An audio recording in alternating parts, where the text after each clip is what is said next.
Sempre me perguntam, o que é CrossFit? Tipo, cara, você precisa experimentar. E é apenas mover grandes cargas, longas distâncias em um curto espaço de tempo. E a pessoa que mais consegue fazer isso, a pessoa que consegue fazer isso mais rápido é um condicionamento físico. Então, quando eu digo a eles a definição de condicionamento físico do CrossFit, eles pensam, sim, você está fazendo merda. Tipo, não vá por aí. Sei, Tudo bem, Roger, Veja. A capacidade de trabalho em amplos domínios temporais e modais era uma afirmação científica precisa e exata para que os engenheiros, os fisiologistas que não eram fracos em ciência, que são muito poucos, mas que as pessoas que realmente entendiam de ciência olhassem para isso e soubessem do que estávamos falando. Portanto, pegaríamos a ponta da lança e a preencheríamos. Mas isso não é para seus clientes. E se você disser a um cliente, ei, venha comigo, vou aumentar sua capacidade de trabalho em amplos domínios temporais e modais, ele vai correr e deve correr. Você não quer falar com as pessoas sobre tecnologia. Vou torná-lo bom em tudo. Vou prepará-lo para o desconhecido e o incognoscível. Todas as coisas que podem acontecer, você estará pronto. Praticou algum esporte ou vai melhorar? Mantenha as coisas simples. Ninguém acorda de manhã e diz, quero aumentar minha capacidade de trabalho em amplos domínios temporais e modais. E olhamos a lista telefônica e dizemos, esses caras fazem isso. E há uma profunda desconexão. Mas o que fizemos foi que adquirimos alguns imóveis. E Roger é um cara da tecnologia e um bom atleta. Você entendeu, Roger, o que estou dizendo? O que fizemos foi nos isolar da reprovação daqueles que conhecem a ciência e a conhecem bem. Assim, quando você fala com um engenheiro, um físico, um engenheiro químico e diz que estamos aumentando a capacidade de trabalho em amplos domínios temporais e modais, talvez tenha de dizer algo sobre a modalidade, mas em geral eles vão se fixar e dizer, entendi. E eles entendem que isso é mensurável, que é possível fazer um gráfico, que estamos fazendo ciência de verdade aqui. Isso me leva a algo que eu queria expressar hoje. E você me deu essa oportunidade perfeitamente, ou eu simplesmente a extraí do que você ofereceu. Não encontrei nenhum lugar. Crítica racional, lógica, científica ou inteligente sobre o que estamos fazendo. O que é incrível para mim.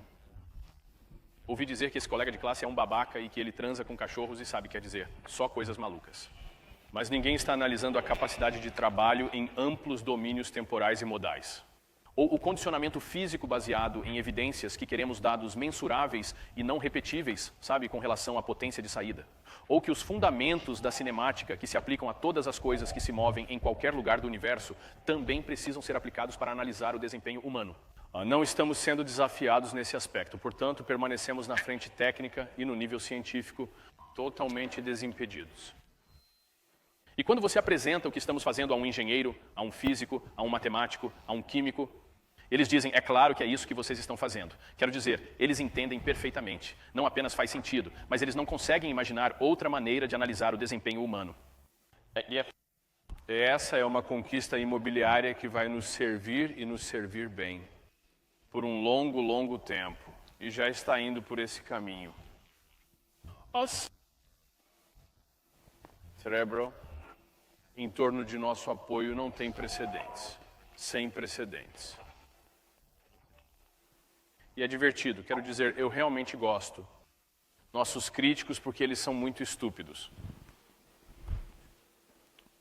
Cada um deles.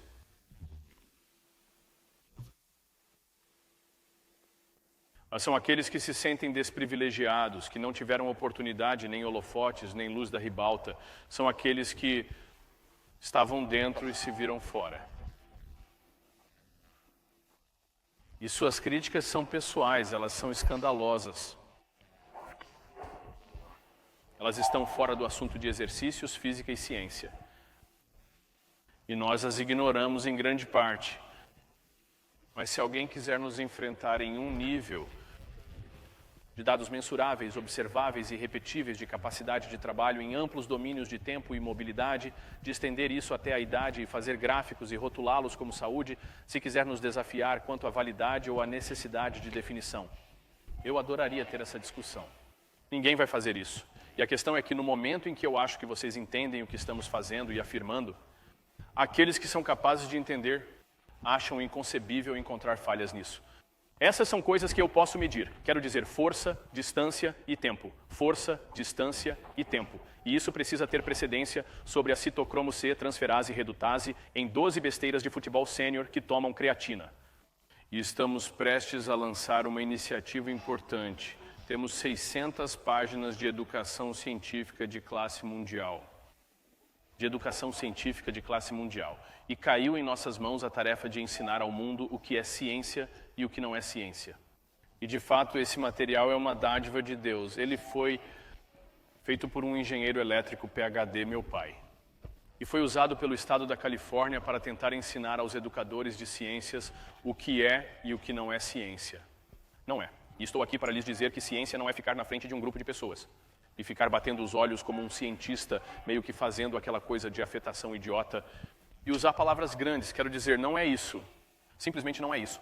E quando você sabe o peso de um cliente, sabe a altura dele ou dela, e leva um cronômetro para medir seus esforços, está fazendo ciência. Cada treino, quando você registra um ponto de dados, é um experimento.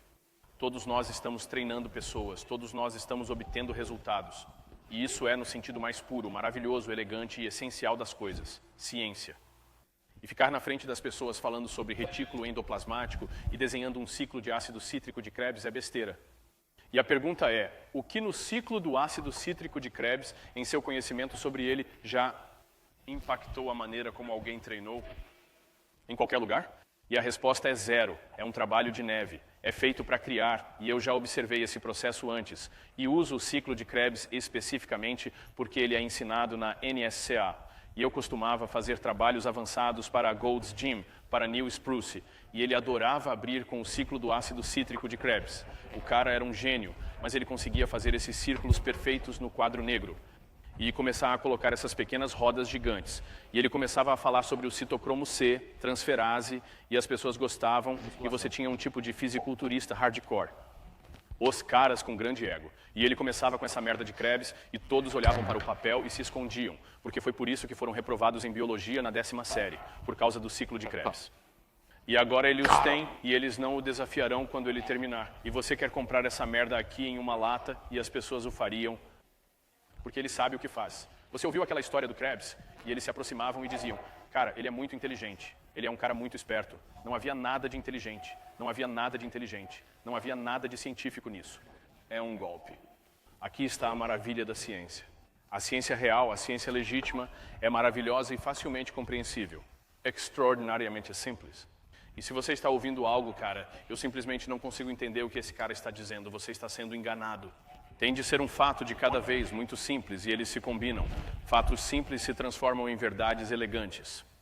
E para nós isso começa com a medição. De quê? Qual é o peso? Qual foi a distância percorrida? Quanto tempo demorou? Há alguém aqui que não saiba usar uma balança ou ler os pesos na barra? Ótimo, que tal uma régua? E você consegue lidar com isso? Ótimo. Sabe mexer em um relógio? Alguém sabe? Ah, muito bem. Todos vocês podem fazer ciência. Eu os nomeio capazes. É muito fácil e estamos fazendo isso.